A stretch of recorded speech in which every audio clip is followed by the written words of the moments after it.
Now that you know what a relational database is and have an idea about how it works, it is much easier to understand how SQL fits in the whole picture. SQL is the programming language you need to execute commands that let you create and manipulate a relational database.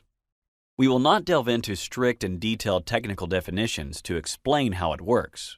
What you need to know is there are a few types of programming out there: procedural, imperative, object-oriented, declarative, and functional. Although with some procedural elements, SQL is mainly regarded as a declarative programming language. It is non-procedural. This means, while coding, you will not be interested in how you want the job done. The focus is on what result you want to obtain. An abstract example would best clarify what we mean here. When using a procedural language, such as C or Java, you must explicitly divide the solution of a certain problem into several steps. For instance, 1. Please open the door. 2.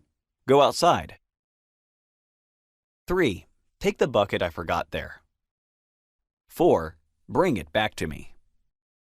In a declarative language, this would sound like 1. Fetch the bucket, please, and you wouldn't have to go through the process step by step. The algorithms are built in, and there is an optimizer, which will separate your task into smaller steps and do the magic to bring the desired output. Why is this important?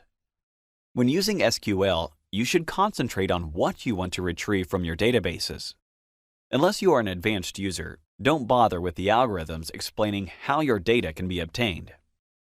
Acknowledging SQL is principally a declarative language. Now, we can go through the main components of its syntax. It comprises a data definition language, known as DDL, a data manipulation language, abbreviated DML, a data control language, DCL, and a transaction control language, TCL. These will be the topics of our next few videos. Thank you for watching.